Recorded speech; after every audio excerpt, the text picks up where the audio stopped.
What's going on, fellas? What's up, Chris? I didn't want to interrupt you if you guys were talking. Oh, no, you're good, man. You have some news, or you just want to talk ball? No, well, like, first of all right, I'll just get this out of the way. I mean, I'm not saying this to try to, like, dangle a hook in front of anybody or tease anybody. I know who the mystery coach is. Somebody told me in confidence, and I swore to him I would not disclose it, and I won't. I will never break this guy's trust. He's a good friend. He's very connected. But I do know who the mystery coach is. Not sure. It's like 50-50 right now. I don't know if it's going to be this guy for sure, but I know who it is. And I will not break this guy's trust. I will not disclose it. And there's a reason for that. There's a reason why this mystery candidate is being kept very, very quiet. And once this is all said and done, and he either gets the job or doesn't, you guys will understand why. And again, I'm not trying to tease anybody or bait anybody. It's not Lincoln Riley. I seen Zach Seiko talking about that just recently. I'm downstairs actually where I have some better Wi-Fi, and if I have to move, I'll move. But I'm actually in a better location now. But anyways, it's not Lincoln. It's not Lincoln Riley. It's not Lane Kiffin. Again, I don't want to come on here and tease you, but my sources have been pretty good. I will say this: I did a pre-recorded video just to prove while I was watching the Black Friday games yesterday, switching through the channels, saying, because there's always trolls that will say, "Oh, he doesn't know anything" or whatever. You always get those assholes. So I did a pre-recorded video saying who it was, just wanted to prove I did know ahead of time. So, and yesterday I'll say I went on Kalshi yesterday. I put $100 on the guy. After I bet $100 on the guy, not even a half hour later, my portfolio was up to $1,000 I could have cashed out on. So he skyrocketed up the odds. I don't know who it's going to, for sure, if he's going to take the job. But do you think he's a good coach, Chris? I do think he's a good coach. Like this is what I'll say. He's a good coach. The stuff going out there when you heard people say a whale, like I don't, to me, he's not quite a whale. Like when you think of a whale of a coach, you're thinking the best right now. He might end up being a whale. You know what I mean? But when you think of a whale, you think Ryan Day, Marcus Freeman, Lane Kiffin. I don't know if he's quite that, but he's a very, very good coach. He's a well-known name. Fits a little bit different.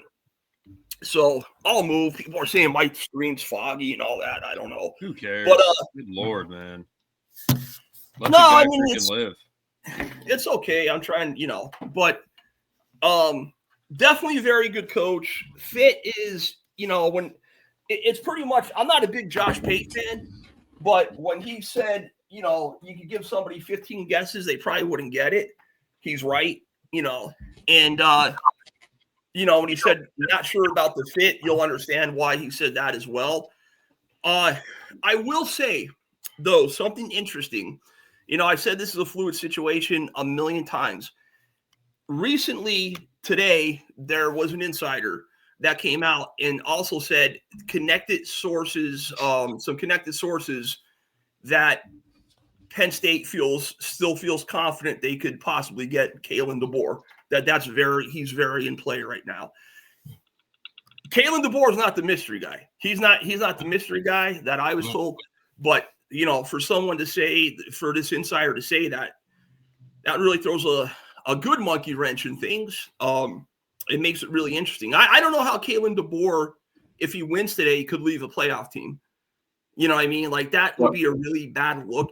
Like Lane Kiffin is going to be leaving because he was given an ultimatum that he had to. Like, Lane Kiffin couldn't stay stay through the playoffs and then be able to go accept the new job because his athletic director gave him an ultimatum. He had to make a definite decision after the Egg Bowl.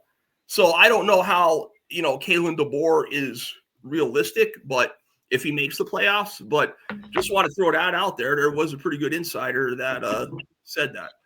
Well, he's a winning coach, man.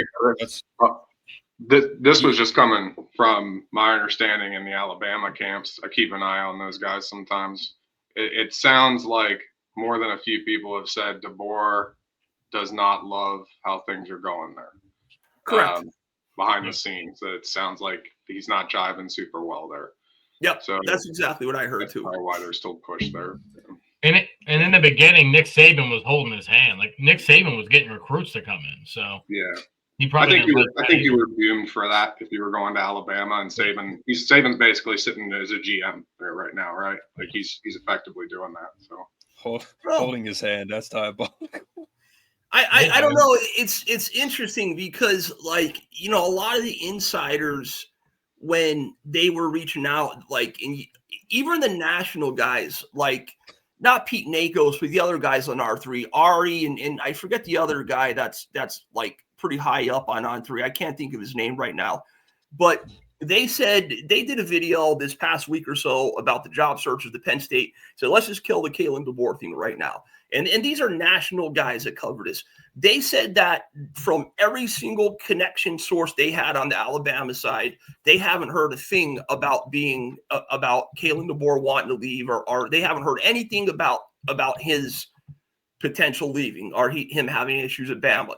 But then there are other people that aren't national guys, like this one guy who I know used to be a scout, an NFL scout, was saying exactly what Mark said, that he is miserable there. He's very miserable. Like, it's just there, you know, I understand you go to a place, you understand there's going to be pressure, a place like Bama, but they're all over him. Like when he was hired last year and didn't make Andy Staples. Yes. Thank you, Sean. That's who it was. When he was hired last year, they said, like he wasn't a good fit, a West Coast guy. And when he missed the playoffs, they're all over him. When he lost the first week to Florida State, they're all over him.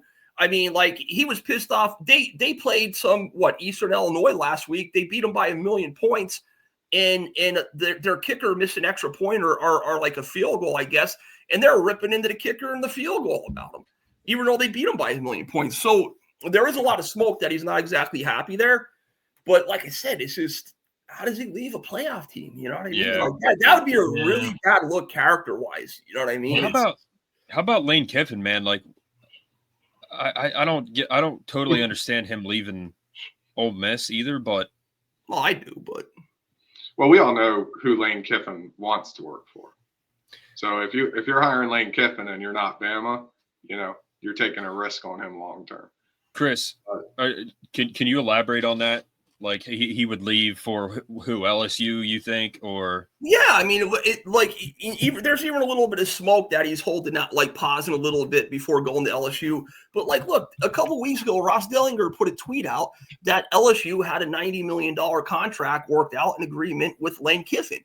I mean, right there, you should have seen the writing on the wall. The reason you would leave Ole Miss is for better recruiting. Like, this is why coaches leave. There for two reasons: money and recruiting. Some coaches might feel comfortable. Like, I'll give you an example. Kyle Whittingham at Utah, great coach, right? Been asked to leave a bunch of times. Like, he's always been, you know, pushed to leave, but he loves Utah. Some guys are just comfortable where they're at. He's never going to win anything there, but he's okay with that. A guy like Lane Kiffin wants to win. Ole Miss, you know, there's certain schools that are just higher level than others. LSU, historically, Florida historically is always been above Ole Miss. I mean, no disrespect to Ole Miss, but his recruiting classes at Ole Miss have always been right around the border of like the top 25. Like, his average recruiting class while at Ole Miss was right around 25th best in the country. You go to LSU or Florida with you're in a better recruiting footprint, especially Florida, but LSU is, I mean, you're in the deep South. He's going to get a ton of NIL, more NIL than he gets at Ole Miss, and better recruiting. I mean, he'll recruit top 10 classes to be able to win championships there.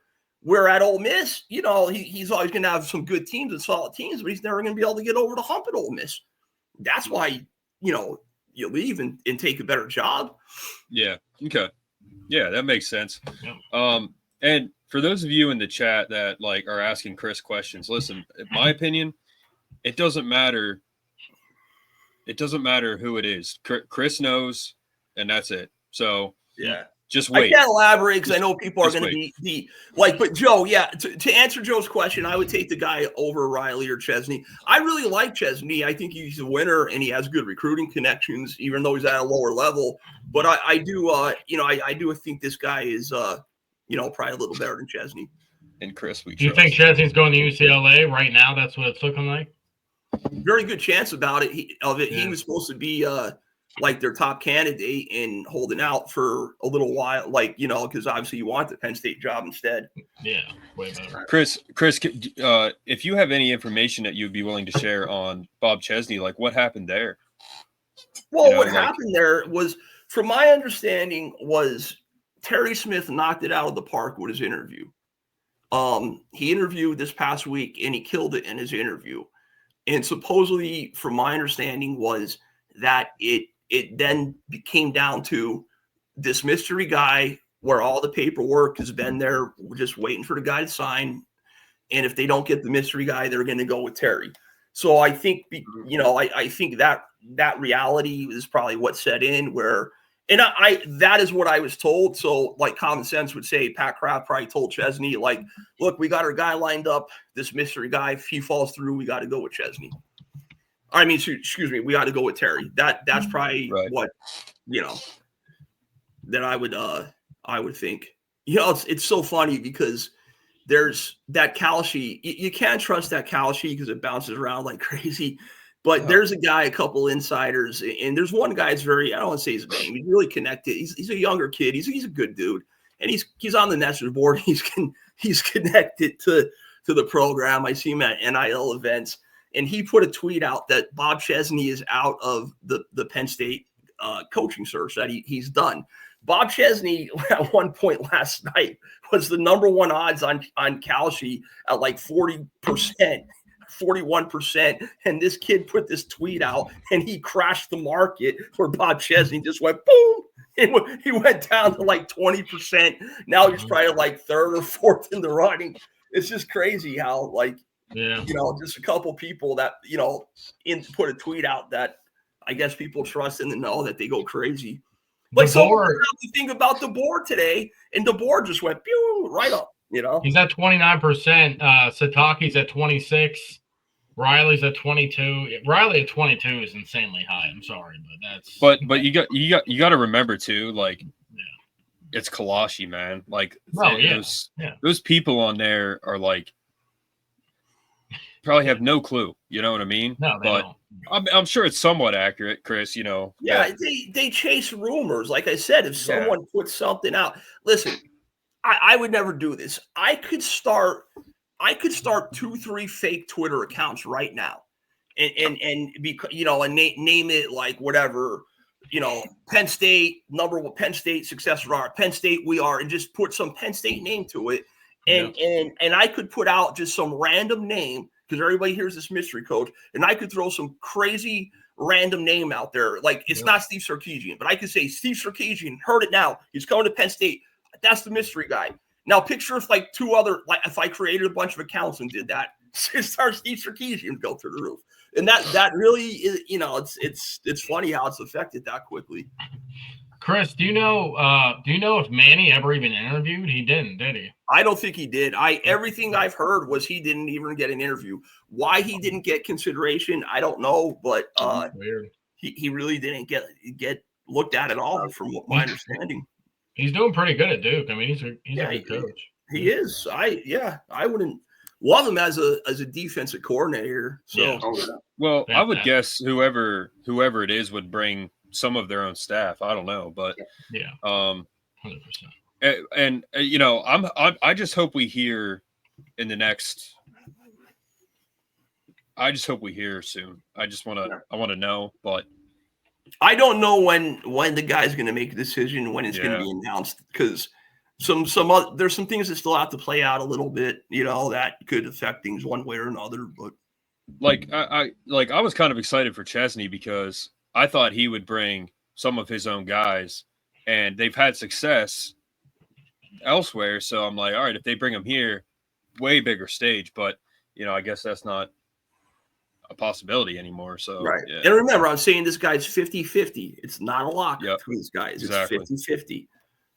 You know, it's he could end up wanting to stay where he's at. You know, I don't know. But and you know, the thing that I want to say about Terry, it's funny how people, the one game overreactions, the emotions, the over emotional reactions people have. You know, last week when he killed Nebraska and it wasn't even close, Terry Smith was the next Joe Paterno. Everybody wanted to like put him on a pedestal. Now that he struggles one game versus Rutgers, half the people will say, no way, you can't hire. The thing with you got to like take this with a grain of salt. Like, this isn't Terry Smith's, he didn't hire these coordinators. He didn't hire this defensive coordinator. Like, the defense was horrible today, but this was James Franklin's guy. Now, Terry Smith did a better job past weeks making adjustments, but Terry Smith didn't hire Jim Knowles. Terry Smith didn't have an offseason to, maybe bring a different defensive coordinator in, or an offseason to tell Jim Knowles, like, listen, this is how I want this defense to run. You're doing too much of this. Like, that's what people got to understand. It's you can't fully judge Terry Smith just based on this season, and especially these couple of wins. I had a friend text me, or call me, ask me, since Terry Smith strung these three really good wins together, do you think that changes things? I said he beat 3 doormats of the Big Ten that were supposed to beat. I said, what? Because he barely got by Rutgers. I said he's in the mix, but I don't, And then he said, like, beating Rutgers 17 straight times, you think that'll help recruiting? I said, no, that doesn't make any sense. Recruiting is all about NIL right now. So, yeah, and like Chris just said, like, you also have to, for people that want Terry Smith hired, like, and I'm one of them, but I also am seeing it from the other side too, like. Tonight, like, there's certain things that have happened that I don't like. It's not extreme, but those are indications of a future head coaching job. He has to go, if he's hired, he has to go through an off season as a head coach. He's never been a college head coach. He has to go through an entire off season with everything involved. And like, dude, it's just, and his roster right now, while he is great at recruiting, he's done a large part of it. This is not his roster, like Chris just said. Like, you're stepping into. I'm not saying he wouldn't do a good job, but man, you're stepping into a whole new sandbox if you're becoming the head coach, man. Like, he has so much adrenaline right now. Yep. Like 24/7. Who would have ever thought? Well, I knew it was possible, but who would have ever thought, honestly, that this season would. I put up a story earlier. It was a picture of us losing to Rutgers. We were both 5-6. I said, if you showed me this 3 months ago, I would have entered a psych ward. Like, who would have ever thought, man, that we would be like, what? It's insane. So, like, Terry Smith mentally, once you come out of this season, like, let's say we win a bowl game, right? That is a high of all highs. We went to a bowl and we won. That's insane. Like, after this season, and then you come down, okay, the fans stop paying attention. It's the off season. Then you come into the next season and it's a whole off season under Terry Smith. So it's like, there's a lot of stuff that goes into it. It's, I'm a broken record at this point, but I'm just, I'm just saying. This is what I mean about, like, asshole trolls that purposely misinterpret things. Put Levi Corbich, his comment up at 8:46. What time? 8:46.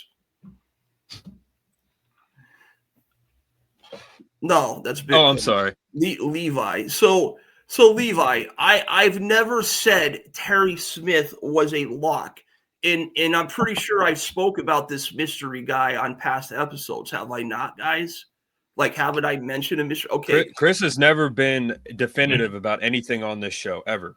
So I've been, it's a fluid situation in a coaching search where there are certain guys that are pecking, or like Mike Elko, they're going after for a long time.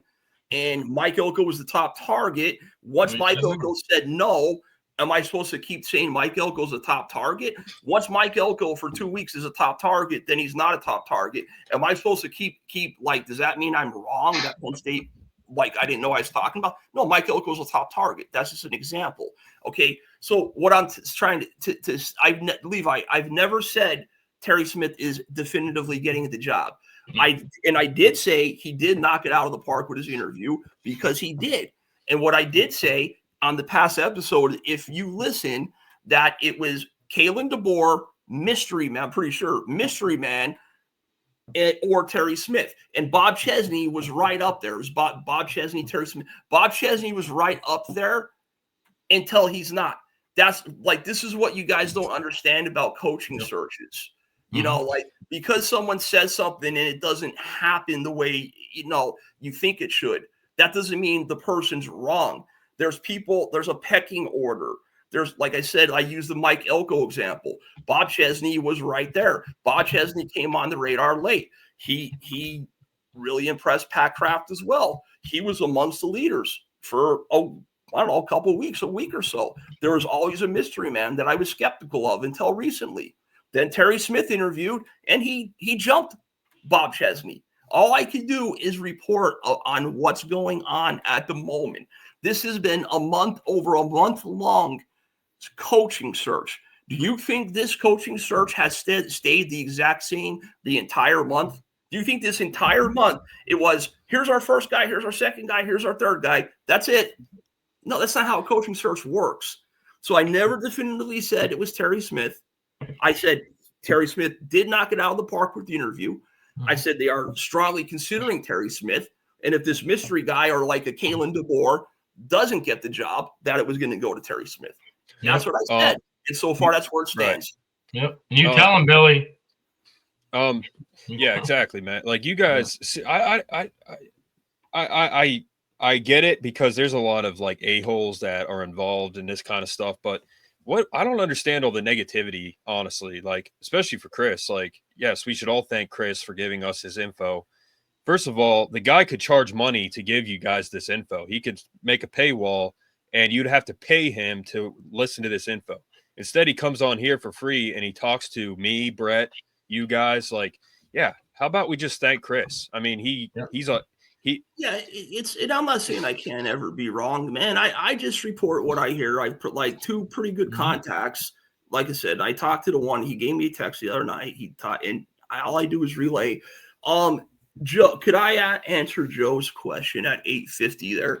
So, Joe, yes, the mystery head coach will absolutely embrace NIL, and I do believe the mystery head coach is good enough to win in that. You get the right.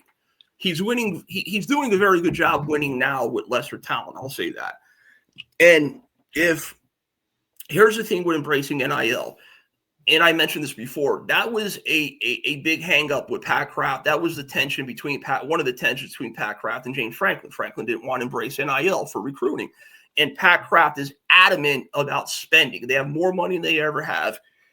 Whoever the new coach is, Pat Kraft is going to steer this NIL ship the right way. He's going to steer it the right way. Pat Kraft is actually going to be like half of a GM. Like I'm not saying they won't hire a GM, but I'm just saying what I love most about this with getting rid of Franklin is I now know that we will spend on recruiting, and this portal season is going to be crazy. Watch what we do in the portal, because they're going after this hard. Yeah, and I don't know if anybody thought this in here, but I don't mean in this chat. I mean chat boards. Like, people like go after Chris, and they were going after me, and it's like it's just so negative. Always get a few assholes because everybody thinks nobody knows her, and that's why I always come on and I try to say, listen, I'm not an insider. I just get tidbits every now and then, so maybe I'm like a junior insider. I don't try to claim anything I'm not. Where's JR, this question. So that's, if you want to put that back up real quick, JR. Which one? The one you just had up, JR. So that's a very good point. Jimmy Sexton is the agent for all these big coaches. He was Franklin's agent. He's Kiffin's agent. He's DeBoer's agent.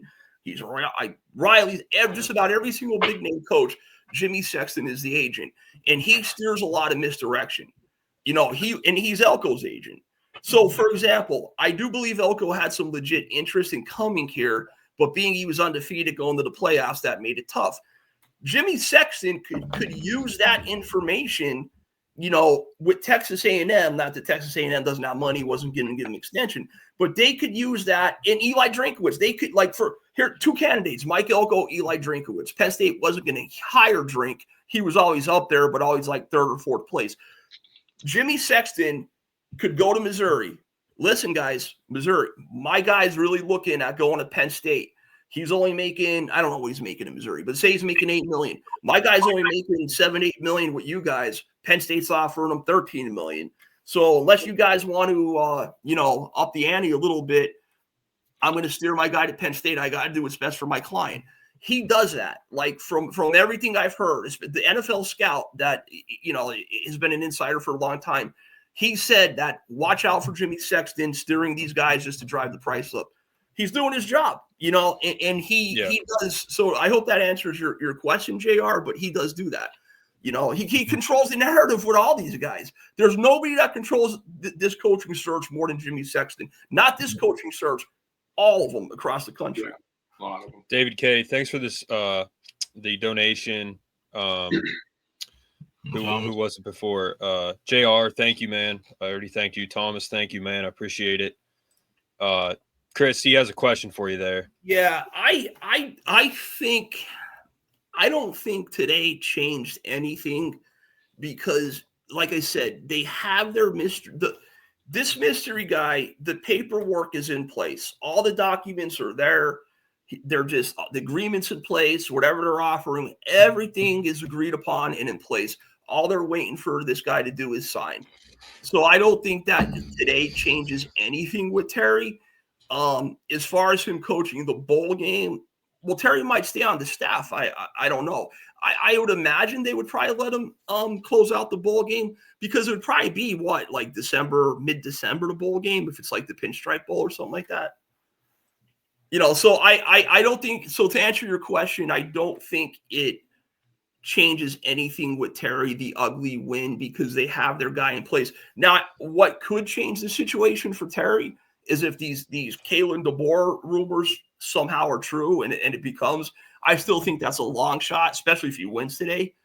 I don't think they would, they're not going to take Terry over Kalen DeBoer, but if it comes down to mystery guy or Terry, I don't think it changed anything if this mystery guy backs out. By the way, if we're in the Pinstripe Bowl, I might try to go. And John, if you're listening, I'm definitely meeting up with you guys. But that's kind of a side comment. I was already. You know who they're supposed to play? I don't know if you guys were. There's Pitt. You were talking about early. So that's the early rumors. Yeah. Pitt or Clemson. I heard Clemson possibly too. Clemson also. Yeah. I mean, Terry Smith. I think it depends on who is hired, but I would think, I don't know. You got to keep him. I mean, whoever you are, they're going to try to keep him. My guy did say that he thinks they'll keep Terry Smith. He thinks even if the mystery guy gets the job, that they'll try to keep Terry Smith. JR, you can ask me I don't care how many questions you ask me. I'm fine with it. No, I don't think that affects anything. I know it's kind of weird sometimes. It's like Jerry Jones with being on the sidelines at Kraft. I don't think that changes anything. It's all about money. It's all about fit. It's all, I don't think and for the record, that's better than Jerry for sure. And for the record, the other night when Thomas was on, he was talking about the dichotomy of Pat Kraft and all that. I asked Chris about it, and he knows nothing about any negativity there with Pat Kraft. I mean, so I don't know. I mean, 50-50, you said. Yeah, no. I'm talking about Pat Kraft. If there's something going on there with Pat Kraft, maybe there was with Franklin because it was Franklin, but going into the new situation, I would doubt it. It'll never be made public, but Pat Kraft and Franklin did not get along. No. Franklin, Kraft put up with Franklin. It wasn't his pick. Kraft got hired after Franklin was there. He tolerated let's give Franklin credit for being successful to some degree. A lot of double-digit wins. He allowed Franklin to do it his way. He gave him everything he wanted, and against Pat Kraft's will, in regards to NIL, I don't know. See that's where it gets tough. There's a lot of speculation out there. It could come the next few days, and then some people think you might have to wait till next weekend plays out. It's there's here's the thing at this point, all guys. Questions will be answered you'll understand everything once the guy's hired. Yeah, here's the thing too, guys. The timeline of all this, at this point, I think everyone should just forget about that. It's we need to sign him by this date because of this and this and that. It's I understand that point, and Brett has made that point several times, but it's I don't even care about that anymore personally. It's like, you know what I mean? It happens when it happens. So Yeah, at this whoever point, it is. it's already late as heck. Yeah. So yeah. But I don't like to get out of the way. Oh my God, it's been nerve-wracking keeping up with exactly. Yeah. Yeah, but the thing you got to remember, guys, is like this is not. It's not like Penn State's coaching search is exclusive in that, right? Auburn's still hunting. They're going through their list. Florida's list keeps dwindling too. It's just this is how coaching searches go in this sport. Yep. It's not really whoever new. takes over Auburn and Florida. God bless both of them because those are dumpster fires. So. Yeah, it's pretty rare that like the first guy you throw on your board is the guy who takes your job. It doesn't really happen much, even at big schools. Mark, what was one of the first times I came on here? Remember one of the first things I said about this coaching search? Remember I said like back to Bill, like when Joe was fired, nobody knew Bill O'Brien was coming. All the big boards had all these other names except for, and I said just keep that in mind. And sure enough, that's how this is playing out. Yeah, and he casted a wide net. You know, like Chris said, he's going to cast a wide net, and that's it. I mean, it's like, I don't know. Like I understand. Obviously, this whole thing it breeds. A lot of people are anxious, and that's natural. I mean, Chris is on the front lines of this whole thing, so if anybody's burned out, it's him. Yeah. But it's just.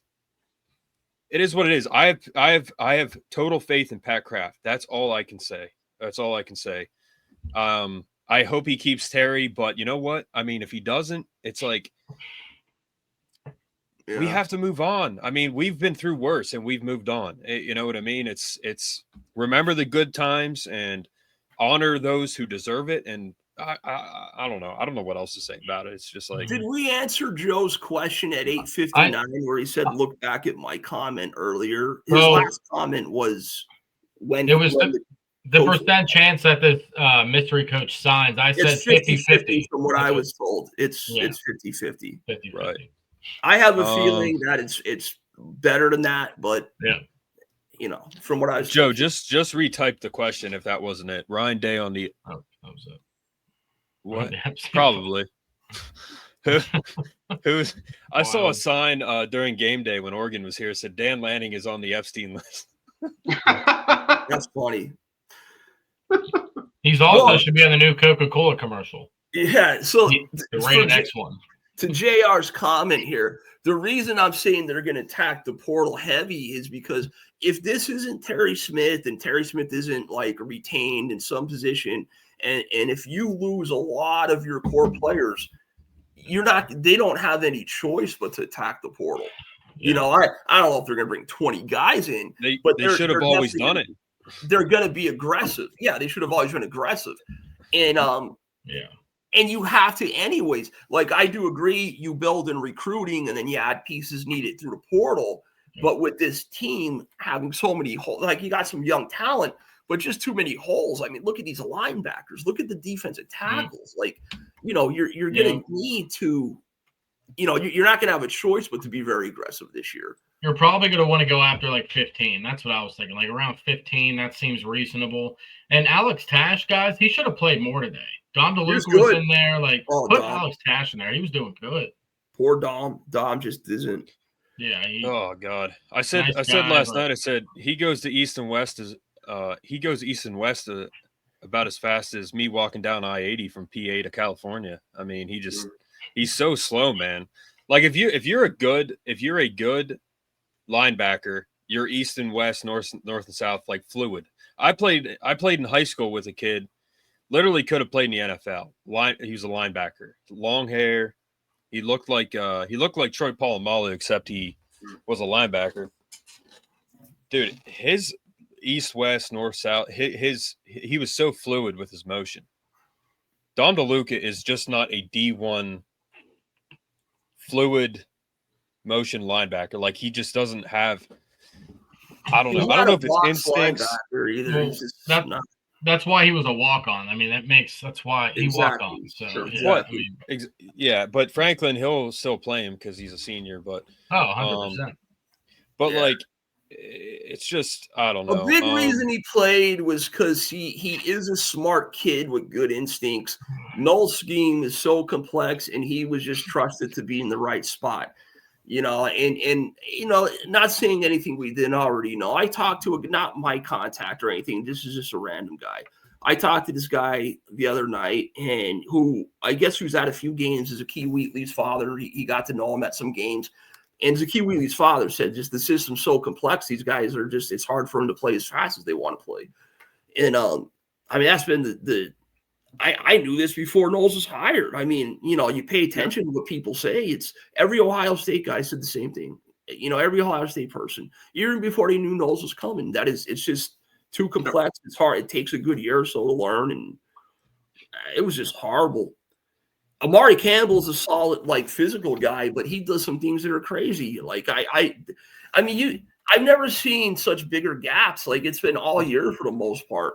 A running back will run 5 yards before he's even touched. It's where are the linebackers? And you look at some of the things they do. There'll be a run right up their gap, and they're just drifting to the outside. It's bad. Yeah, some of the running holes tonight for our defense, it was I'm like, my God, how is that happening? It was all scheme. Yeah. But I just want to pull this up. This is Joe right now because he keeps asking questions. Hold on. I don't know that I think, Joe, that to answer that question is this is a tough, no nonsense guy. If it is this mystery guy, he has tough teams. He's a straight shooter.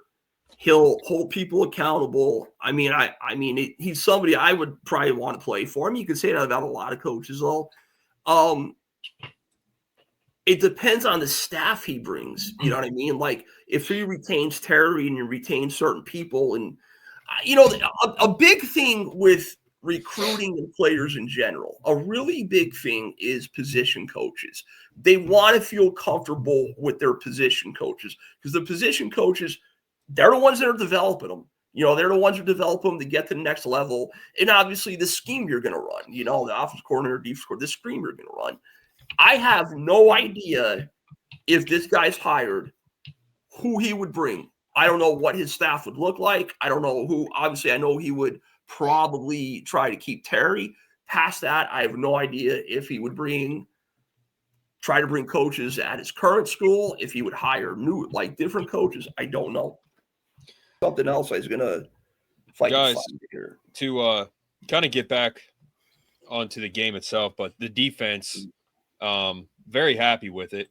If you guys are still awake and able to talk about it. Oh, yeah. This is interesting stuff we're talking about. Holy crap. Mm-hmm. From the head coach to everything. But again, Amari Campbell, 14 tackles, 5 solo. Amari Campbell he's a dog. He is that guy. Mm-hmm. Yeah, he plays hard. Man, dude. Real hard.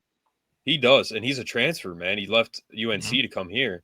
Yep. Where's the green dot? Yeah, he's been. Yeah, that's. No, we know you're not being a jackass, JR. Amari Campbell, King Mack, bro, safety.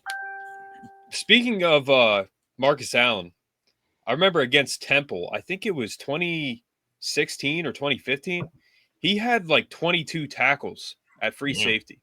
Mm-hmm. You remember that?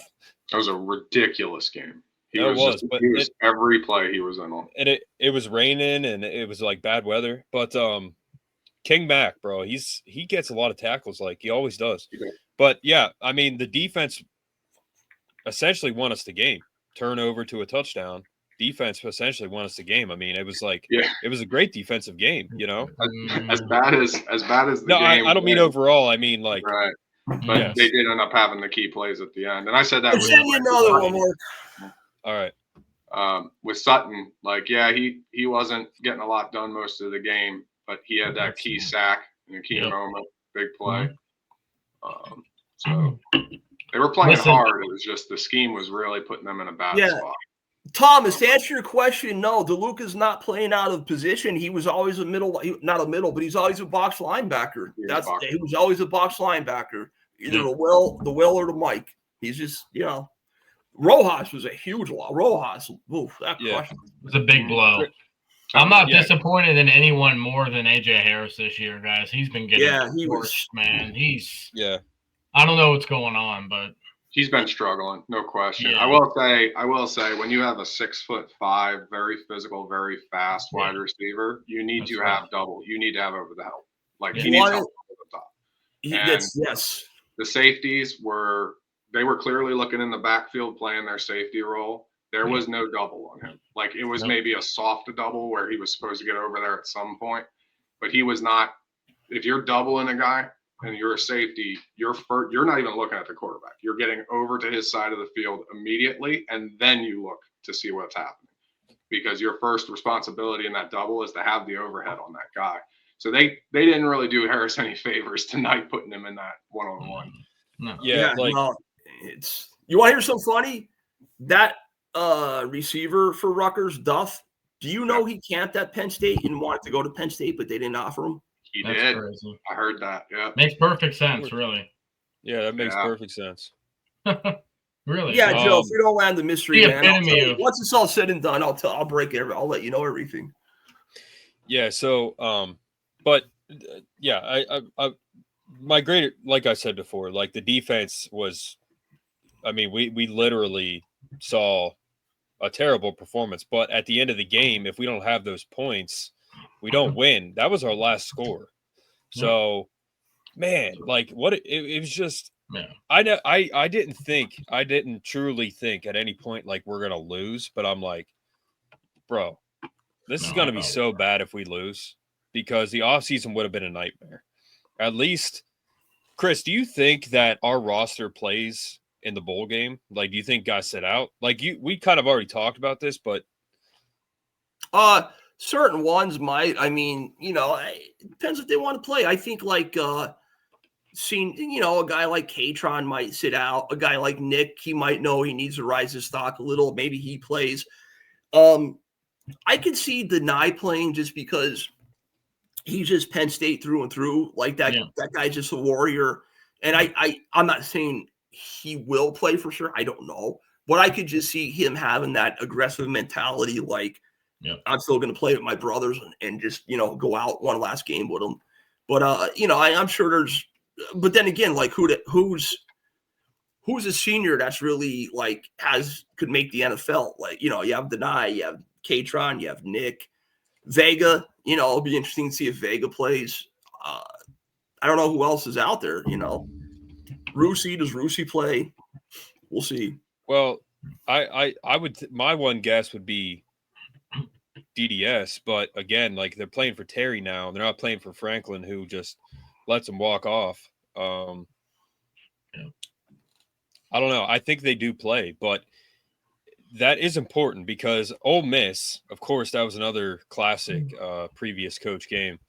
But Ole Miss in the bowl game, like that was like Fashanu was out. Like there was guys out. Cam Miller, who was supposed to be like our guy last year, he was like our main defensive back in that game, and they just got smoked all day. Yeah, Cam Miller sucked. I just hope that people stay in, especially this defense, and we can see them hopefully win. Like, I hope they play. I mean, DDS being out, that's a huge loss. That's one guy that I can think of. I don't think either running back sits out. I just think that they're going to play for Terry, but I don't know. I'm not in the locker room, so yeah, time will tell. I do think there's more NFL guys than you think on this roster. Oh, so yeah. I think a lot of them, like, they're not, if you're thinking first 3 rounds, they're not going to be there now. But most of that secondary probably goes in the late round. Oh, absolutely. Like, a lot of our guys are going to be in the league, yeah. Yeah. Because a lot of football, like NFL teams, when they evaluate a guy, they're not just looking at some of his tape, they're looking at all of it. And they're going to say, yeah, okay, maybe he didn't do so hot in 2025, but look at his potential, because they're more interested in his potential, right? So they're going to look at the tape from 2024 or look at some of his better tape from 2025, and they're going to say, but here's his high side, so if we train him up, this is who he can be, right? So, and that's kind of why I said, like, even with Drew Aller, somebody's going to want him because the high side for him is very high, right? And so somebody out there is going to say, we can get him there. Give me time with him, I'll get him there. Well, and Drew put in for that medical red shirt. It'll be interesting to see what happens because he's looking low. I wish I could say I felt good about that, but I didn't even know he did that. He did? Yeah, he did. Yeah, but if you look historically, if you even go like 1 minute past the limit on anything, they almost always reject those. So that's what I was wondering, because he is past the limit. I think it was like 4 or 5 games, something like that. But then somebody else was saying, I forget, a buddy of mine was saying that they become more lenient with it. So I don't know. Yep. It could be. It would be interesting. I know that they're actually getting sued right now by some players for that. So yeah. Chris, do you think that if he does get his whatever red shirt, whatever, where's he go? I have no idea, man. He doesn't stay here. I can't imagine. Hope not, but I have no idea. He would be smart to go to like a big, like a smart Big 12 school like that develops quarterbacks, where like just one good year where he could light it up, where they play soft defenses, which I know kind of goes against the grain of, okay, now he's playing against poor defenses. But, he just, if he puts up big numbers in I don't know. Jalen Hurts, just like an example, when Jalen Hurts was with Bama and they're in that quarterback controversy for 2 years, I think it was 2 years that Jalen Hurts started at Bama. He had one, with all those great receivers, he had one game of over 300 yards passing. He went to Oklahoma, and almost every game he had he was throwing for like 340, 50 yards. Where he goes, I have no idea. NIL will still play a role. And, it'll just be about where he thinks he could get developed. That's hard. And I emailed you that thing, Mark. Okay. Chris, watch out for Lincoln Riley. Is it is it about the decommitments? Like, that's I mean, are we surprised? Like, no. So no, not based on what I know about him. No, absolutely not. That's why I've been saying for 7 years but no one listened to me on the coaching staff or in the administration. Thomas. Oh, did Thomas? Hold on. Okay, Thomas. He put up another. Alex Tash was coaching USC. Lincoln Riley flew to Latrobe to meet with him. He decided on PSU because of the travel. Terry Smith recruited him. James Franco visited, but it was because of Terry's support. Yeah, Terry's great. Terry's number one recruit, especially for Western PA. Terry knocks it out of the park. Franklin gets a lot of credit for that recruiting, but Terry Smith had a large piece of that. But Tennessee would be our D spot for height. Wow. I was replying to what Tom has said above. I don't know. Yeah. So offense, guys, and then we can hop off if you want to. I mean, I could talk for 9 hours, but offensively, Grunkmeyer, 82% QBR tonight, 1 touchdown, 17 for 21, 209 yards. Again, he just compliments the running backs. He does his job. He's great. Chris, do you want Grunkmeyer to be the quarterback next year, regardless of who our coach is? Who do you want? Would you mind? I'd love to have Grunk. I think Grunkenmeyer's. I love them as a recruit. I think you bring some more talent in to help him, the right coach, and some better receivers. Yeah, I'd love the role of Grunkenmeyer. Now, obviously, it depends on if this coach, if he whoever is, if he could bring some big name quarterback in with him. But outside of that, then no, I'd want Grunkenmeyer. Absolutely, I really like Grunk. Him and Kobe Howard have a good relationship, and so. He played great too in the secondary. How about Darius Dixon? He's been stepping up. He looks really good. Yeah. Better than Harris, that's for sure. Right now, but yeah, Katron again, 226 yards. That's the most rushing yards for running back since Larry Johnson and against MSU in 2002 when he broke 2,000 yards. Yep. Singleton had a great game. I mean, again, they simplified the offense. They're just utilizing their weapons. Like we have been saying it on here for weeks. Simplify the offense. Utilize your weapons. That's exactly what they're doing. The defense. I mean, it's like lack of scheme adjustments, right? Is that what the issue is? Like, I don't get it. It makes no Oh, yep. Like, what is it? It's lack of scheme adjustments, right? Is that why they simplified it? Yeah. I think it's a combination of just everything bad. You brought in a coach who has a defense coordinator who has the most complex scheme out there, and you lost the core of your defense in the middle. Like, not enough people talk about how big of a loss like Devon J. Thomas and Izzard were. Those guys, they might not be big NFL guys, but they're a hell of a lot better right now than what Gilliam and Ford is. I watched Gilliam and Ford get ragdolled and get pushed back all year. They can't handle the double team as well. And then in the middle, you essentially went from Kobe King and Tony Rojas to Amari Campbell and Dom DeLuca. So your entire middle of your defense is a big downgrade. And then on top of that, you have a scheme that's just overly complex. I mean, I don't know what coming in, they said the linebackers are so important in this scheme. And I understand why, because it just seems like they're giving the linebackers too much to cover. Like, you ever see a running play where the linebackers are drifting to the outside, like warning, like the one run when Rutgers had it inside the red zone. And I don't think he scored on this play, but he got to like the 1 yard line, scored on the very next play. It was a little chunk run for like 10 yards. Don DeLuca, the running back, came running right in his gap, and DeLuca went flying out to the flat as if like the quarterback was going to keep it on a read option. Like, it's just something's not right there. And but Rutgers offense was doing a good job of just putting the hat on the hat. And Penn State was not adjusting to that well. The fact that Rutgers has been to 2 straight bowl games and been there 3 out of 4 years. This year they're not, but Greg Schiano is a great coach, and I really hope that whoever our next coach is, that they consider him for something. I mean, I don't know if he would leave, but he's a great coach, man, and like, he tried it in the NFL. He tried it at other schools. It didn't work out, but it's like I just feel that he could be utilized better at like a bigger school in some capacity. I mean, he's been at Penn State before, but he got screwed by Tennessee with the whole. He did. That was ridiculous, man. That was so bad. That was embarrassing. Like, how bad that was. That was so dumb. Yeah. Mark, I'm sending you a quick text. Don't read it out loud. Just to give you a heads up. All right.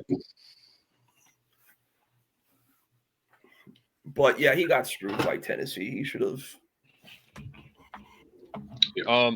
So, but just looking at the team stats, 209 yards. Yeah, he cut. Bro, their quarterback, man. Like, what the hell? Yeah. Like, he had a crazy game. He did, and he's not a bad quarterback. But holy crap, man. Like, offensively, like, we did good, but man, the defense just totally let us down. But shout out to Rap, shout out to K-Tron, shout out to Gronk. I mean, it was a good overall performance. I mean, again, as a football fan, it was entertaining. But for us, it was like we were messaging each other, like trying, we were all mad. You could put Thomas James up. I agree the first part about that I think Grunk's mobility is not great. I think he has to be more decisive in his mobility. Like, I get he's not a Trace McSorley or anything, but I just wish he would be a stronger runner, like just more decisive.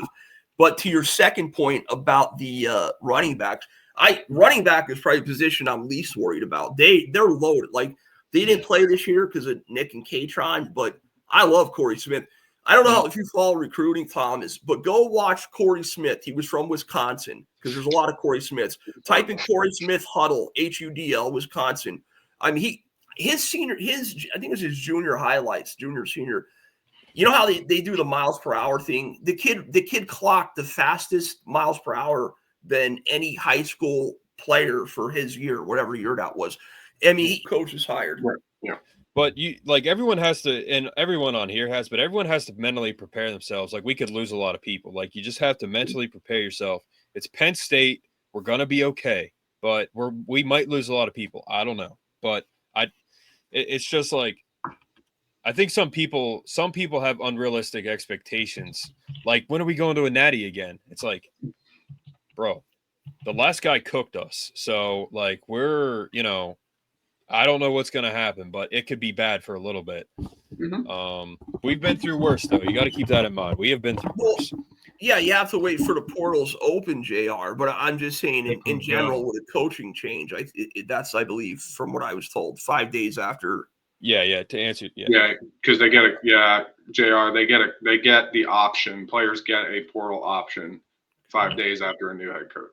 Yep. Trolls are welcome to Chumleys. And Mark, we have 5 running backs. We're probably losing 1 at least. I mean, you're not going to have all 5. As long as it's not Quentin.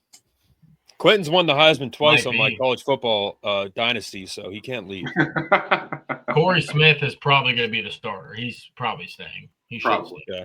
Corey Smith. Not Cam Wallace? You don't think Cam Wallace will be? We've seen him once Cam this Wallace year. Can stay healthy, man. He had that gruesome injury. He played a little bit after that, but Cam Wallace is elusive. He jumped over that guy. We've been big Cam Wallace fans. So see that's the other thing about the running backs is we saw Cam Wallace one time against Nevada, and I don't think we've ever seen him again. No, we haven't seen any. It's insane. Like the previous coach, just nothing was working. Like I don't get it. They retain running back. January 2nd, Chris is wrong.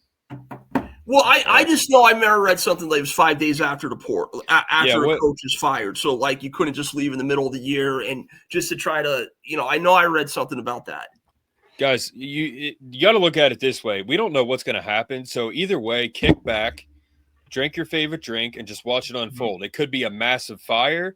It could be like a small transition. You don't know. Like we don't know. The time, I don't know. I personally do not really care about any of the stuff except for who we hire and what's his plan. That's it. Like, honestly, that's the timeline to talk about. Yeah, he'll be hired by September 5th next year, and we'll have a team ready, and that's all I know. So, what is 15-day window? Yeah, I don't know. There's only 114. All right. I believe Coleman. Here's what it says, just doing a quick Google search of it. Because I think they changed the window from 30 days to 15. Says, says the window allows players to explore new opportunities without losing eligibility. Additionally, players can enter the portal during the 15-day window that begins 5 days after a new coach is hired or announced. So I'm sorry, I said fired, but you got to wait till, I think it was before that January 2nd thing. You have to wait till the new coach is announced. So the official, regardless of any coaching changes, the portal opens January 2nd. Penn State will have, I'm almost positive, they'll have a new coach by then, okay? So say next week the new coach is hired. They can't immediately enter the portal until 5 days after that official hire date, because that gives the new coach a chance to meet the current players, to talk to them, to try and retain which ones they want. Yeah. That's my understanding of it. Okay. You guys want to say anything more about the offense? I mean, I was going to clip this tonight, but it's just a long episode. I don't think we'll be able to, and that's fine. But they just changed it to fraudulent. Yeah, but I think the change is what I just read. I mean, listen, I'm not an expert on that stuff and all the rules, but I just know from researching a little bit and what it says right now in Google.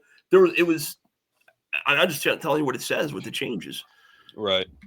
As of October 7th, 2025. The article I'm reading is from there. So, yeah, Thomas, I don't know if that applies to interims or not. No, I don't. But that's the thing. Probably like when the UCLA guy got fired, they kept saying like, not one person is left. Not one person is left. So I don't know. Guys, I'm going to roll out. I just want to stop by and say hi. All right, Chris. Thanks, man. Thanks, Chris. I'll let you guys know everything once this is all said and done. All right? Yep. All right, Chris. Thanks.